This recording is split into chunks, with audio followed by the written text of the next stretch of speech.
Aujourd'hui, le 3 mai 2026. Première lecture. Ils choisirent cet homme rempli d'Esprit Saint. Lecture du livre des Actes des Apôtres. En ces jours-là, comme le nombre des disciples augmentait, les frères de langue grecque récriminèrent contre ceux de langue hébraïque, parce que les veuves de leur groupe étaient désavantagées dans le service quotidien. Les 12 convoquèrent alors l'ensemble des disciples et leur dirent: Il n'est pas bon que nous délaissions la parole de Dieu pour servir aux tables. Cherchez plutôt, frères, 7 d'entre vous, des hommes qui soient estimés de tous, remplis d'Esprit Saint et de sagesse. Et nous les établirons dans cette charge. En ce qui nous concerne, nous resterons assidus à la prière et au service de la parole. Ces propos plurent à tout le monde. Et l'on choisit Étienne, homme rempli de foi et d'Esprit Saint. Philippe, Procor, Nicanor, Timon, Parména. Et Nicolas, un converti au judaïsme, originaire d'Antioche. On les présenta aux apôtres. Et après avoir prié, ils leur imposèrent les mains. La parole de Dieu était féconde. Le nombre des disciples se multipliait fortement à Jérusalem. Et une grande foule de prêtres juifs parvenait à l'obéissance de la foi. Parole du Seigneur. Nous rendons grâce à Dieu. Psaume. Que ton amour, Seigneur, soit sur nous.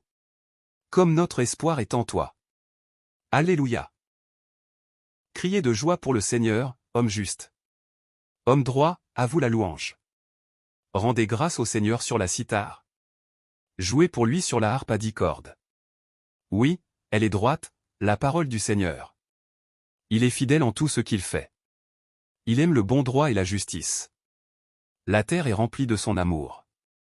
Dieu veille sur ceux qui le craignent, qui mettent leur espoir en son amour, pour les délivrer de la mort, les garder en vie au jour de famine. Deuxième lecture. Vous êtes une descendance choisie, un sacerdoce royal. Lecture de la première lettre de Saint Pierre apôtre.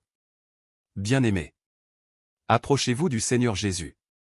Il est la pierre vivante, rejetée par les hommes, mais choisie et précieuse devant Dieu. Vous aussi, comme pierre vivante, entrez dans la construction de la demeure spirituelle, pour devenir le sacerdoce saint, et présenter des sacrifices spirituels, agréables à Dieu, par Jésus-Christ. En effet, il y a ceci dans l'Écriture. Je vais poser en Sion une pierre angulaire, une pierre choisie, précieuse. Celui qui met en elle sa foi ne saurait connaître la honte. Ainsi donc, honneur à vous les croyants.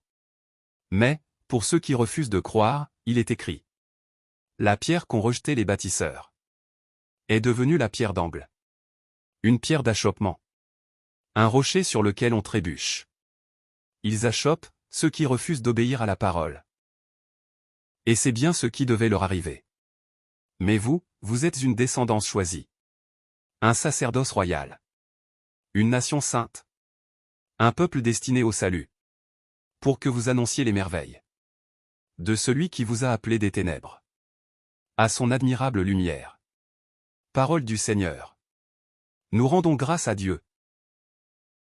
Évangile. Je suis le chemin, la vérité et la vie.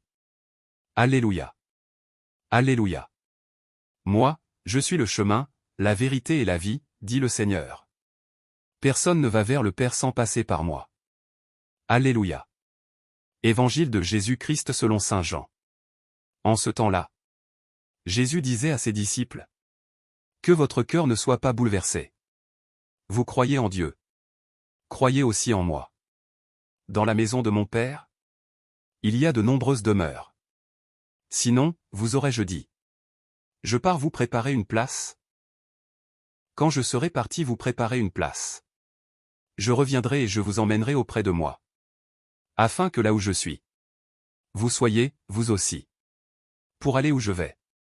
Vous savez le chemin. Thomas lui dit: Seigneur, nous ne savons pas où tu vas. Comment pourrions-nous savoir le chemin? Jésus lui répond: moi, je suis le chemin, la vérité et la vie. Personne ne va vers le Père sans passer par moi.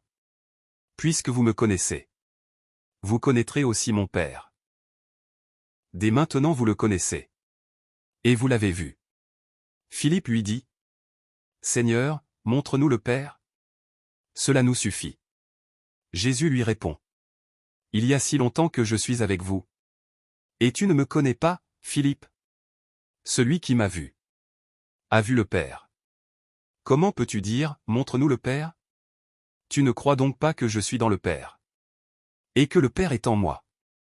Les paroles que je vous dis, je ne les dis pas de moi-même.